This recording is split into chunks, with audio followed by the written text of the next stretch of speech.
আজকে হচ্ছে ষষ্ঠী আর সকলকে জানাই শুভ ষষ্ঠীর অনেক অনেক অনেক অনেক শুভেচ্ছা। তুই সকাল সকাল দেখতে পাচ্ছ আমি রেডি হয়ে গেছি, ঘড়িতে বাজে 9:15, পুজো অলরেডি স্টার্ট হয়ে গেছে। তো এখন হচ্ছে আমাকে বেরাতে হবে, আর আজকে আমি এই শাড়িটা পরেছি।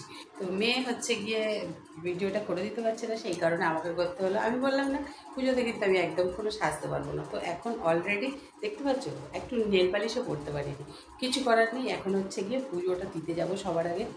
তো সব কিছু রেডি করে নিয়েছি। তো চলো একবার একটু দেখিয়ে দিই। চলো, এই যে দেখো জিনিসপত্র নিয়ে নিয়েছি। তো আমি বেরিয়ে গেলাম পুজো দিতে, তারপর আবার এসে তোমাদের সঙ্গে কথা হচ্ছে।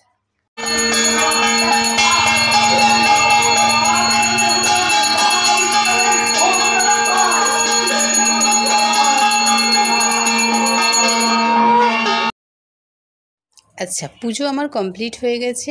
এখন যাব হচ্ছে গিয়ে একটু, বুঝতেই পারছো কি করতে, ধূপকাঠি মোমবাতি ধরাতে।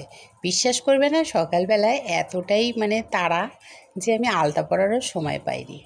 অগত্যা কিচ্ছু করার নেই। এখন হচ্ছে গিয়ে একটুখানি, দেখতেই পাচ্ছ এখানে আমি লাইন পড়ে গেছে প্রচুর, আর এইটাই হচ্ছে বেলতলা করেছে।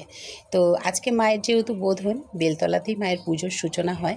তো সেক্ষেত্রে আমাদের এখানে বেলতলা এইখানটাই পুজোটা হয়। তো ধূপকাঠি মোমবাতি ধরিয়ে নিই, তারপরে হচ্ছে গিয়ে বাড়ি ফিরবো। বাড়ি ফিরে রান্নাবান্না সব কিছু আছে। তো চলো, আপাতত তোমাদের ভিডিওটা কেমন লাগলো আমাকে অবশ্যই কিন্তু কমেন্টস করে জানিও। আর হ্যাঁ, ভালো লাগলে অবশ্যই একটা কিন্তু লাইক করো। তো মায়ের বোধন তো আজকে হয়ে গেল। সকলের মায়ের কাছে প্রার্থনা করি সকল মায়ের সন্তান যেন খুব ভালো থাকে, সুস্থ থাকে, আর সুন্দরভাবে তারা। তো পুজো তো কমপ্লিট হয়ে গেছে, ধূপকাঠি মোমবাতি দিয়ে দিয়েছি, পাশেই রয়েছে মণ্ডপ। তো তোমাদের তো জানোই সকলে যে পুজোর পরে মায়ের একটু দর্শন করে নিতে হয়, আর সেই কারণেই আমি হচ্ছে একটু দর্শন করার জন্যে গেলাম। মণ্ডপটা খুবই সুন্দরভাবে সুসজ্জিত হয়েছে। এখন হচ্ছে গিয়ে মা একদম চলে এসছেন মণ্ডপে, আর তাকে একটু দর্শন করার জন্যে আমি কিন্তু এগিয়ে গেলাম। হ্যাঁ, তোমাদেরকে আমি অবশ্যই কালকে দেখাবো। তার কারণ হচ্ছে কালকে সকালে যখন আমি আসবো মণ্ডপে ফোঁটা দিতে, তখন হচ্ছে ফোঁটাটা দেওয়ার সময় তোমাদেরকে দর্শন করাবো। তোমাদের দাদাভাই দূর থেকেই ফটোটা ভিডিওটা করে দিয়েছে, তার কারণ উনি ভেতরে ঢোকেনি।